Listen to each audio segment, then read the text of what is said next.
Ibu bapak, saudara-saudariku yang dikasihi oleh Tuhan, Shalom. Selamat berjumpa kembali dalam Renungan Harian Katolik Paroki Tomang, Jakarta. Hari ini hari Minggu, tanggal 8 Desember tahun 2024. Tema renungan kita hari ini adalah menjadi saksi Kristus. Ibu bapak, saudara-saudariku yang dikasihi oleh Tuhan, suatu kali ada seorang ibu yang datang kepada saya dan bertanya, mengapa orang Katolik tidak boleh bercerai? Mengapa orang Katolik dilarang bercerai? Dan apa dasar hukumnya? Apa alasannya? Maka saya pun menjelaskan kepada ibu ini. Alasan yang pertama adalah dari sabda Tuhan sendiri, yaitu dari Injil Matius bab 19 ayat 6. Di situ jelas sekali Tuhan Yesus bersabda kepada kita, apa yang telah dipersatukan oleh Allah tidak boleh diceraikan oleh manusia. Jadi ini perintah Tuhan Yesus, sabda Tuhan Yesus yang sudah sangat jelas sekali, dan kiranya tidak perlu kita mencari penafsiran dari para penafsir kitab suci, ya, karena kata-kata Tuhan Yesus sangat jelas dan lugas. Ya. Apa yang sudah dipersatukan oleh Allah tidak boleh diceraikan oleh manusia. Itulah kehendak Tuhan atas hidup perkawinan. Ya. Memang Tuhan tidak menghendaki yang namanya perceraian. Mengapa?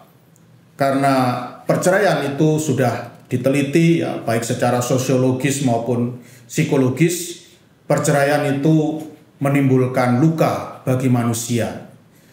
Tidak hanya bagi pasangan suami istri, tetapi yang menjadi korban terberat adalah anak-anak. Ya, jadi rasanya tidak ada perceraian yang menguntungkan. Ya. Perceraian itu selalu merugikan manusia dan meninggalkan luka yang sangat merugikan manusia.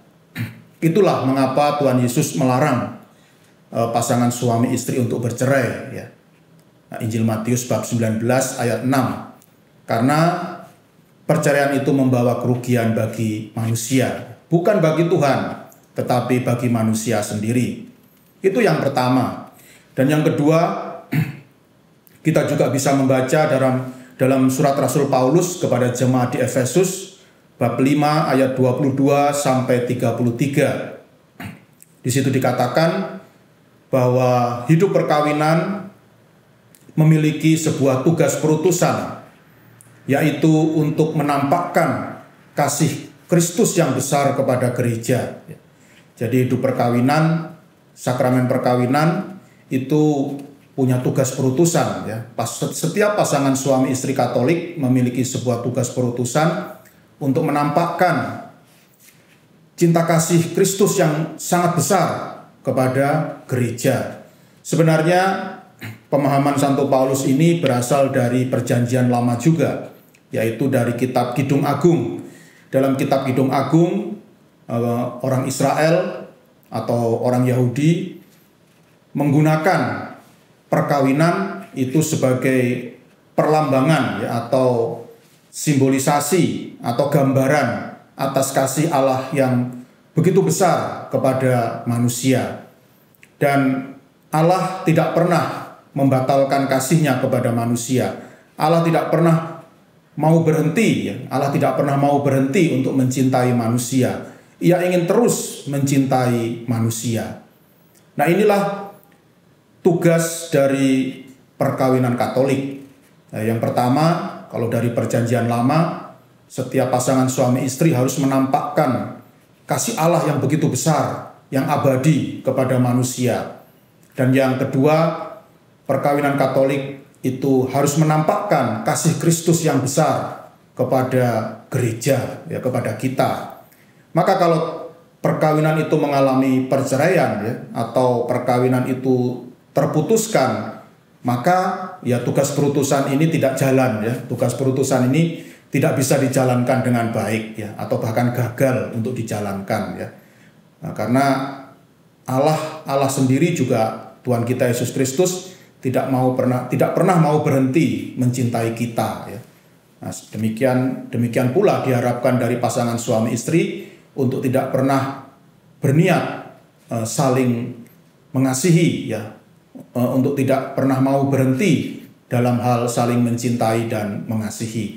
Itulah alasan mengapa perkawinan Katolik itu tidak mengenal perceraian, ya, atau perceraian itu dilarang di dalam gereja Katolik, ya. Karena yang pertama melanggar kehendak Tuhan, dan yang kedua menggagalkan tugas perutusan perkawinan Katolik sebagai gambaran, ya, sebagai simbolisasi dari kasih Allah yang besar kepada manusia. Demikian pula halnya dengan hidup membiara, sama saja, ya. Kami para romo, juga para suster juga punya tugas perutusan yang sama, menampakkan kasih Allah yang besar kepada manusia, menampakkan kasih Kristus yang besar kepada gereja, ya. Sehingga kalau misalnya para romo, ya, di biara atau di pastoran ini setiap hari konflik, ya, setiap hari bertengkar, ya, bahkan kemudian saling membenci, ya, itu tentu ya tidak bisa menjalankan tugas perutusannya, ya. Jadi tugas perutusan untuk menampakkan kasih Allah kepada manusia yang besar itu tidak jalan, ya, tidak berhasil untuk dijalankan. Demikian juga sama dengan para suster, ya, kalau di biara terus berkelahi, ya, saling sikut-sikutan, tidak pernah rukun, ya, atau bahkan saling menjelekan. Nah, itu tentu umat akan melihat, ya, ini komunitas suster ini, ya, biara ini gagal menjalankan tugas perutusan untuk menampakkan kasih Allah yang besar kepada manusia. Ya, bagaimana mungkin ada kasih Allah di dalam biara atau pastoran yang anggota-anggotanya setiap hari bertengkar, konflik, ya, dan saling bermusuhan, ya.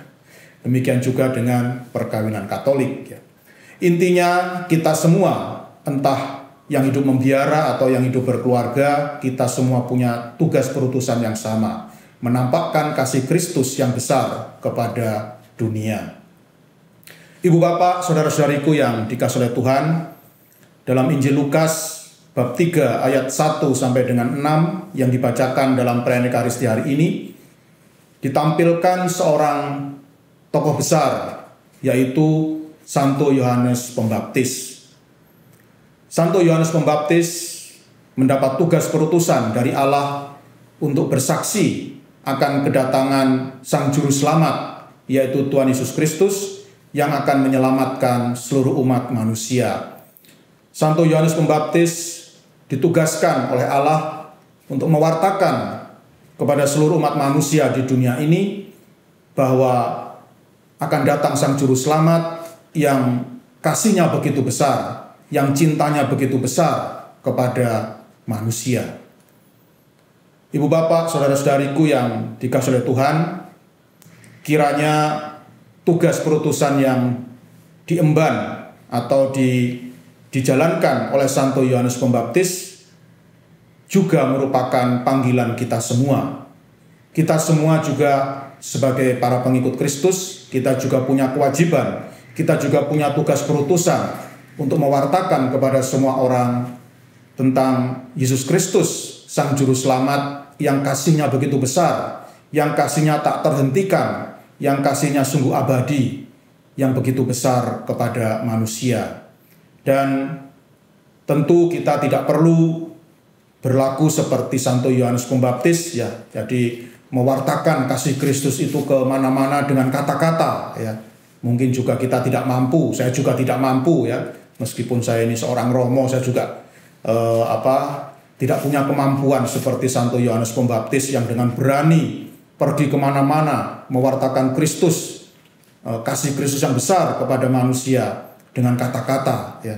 Tetapi cukuplah kita memberi kesaksian akan kasih Kristus yang besar itu dengan hidup kita, ya. Kita tidak perlu banyak berkata-kata, kita cukup bersaksi dengan kehidupan kita, ya. Kehidupan kita sebagai suami istri, kehidupan kita sebagai romo, sebagai suster, biarawan-biarawati, ya, dan lain sebagainya, ya, sebagai anak, sebagai petani, nelayan, guru, dokter, ya, pengusaha, dan lain sebagainya.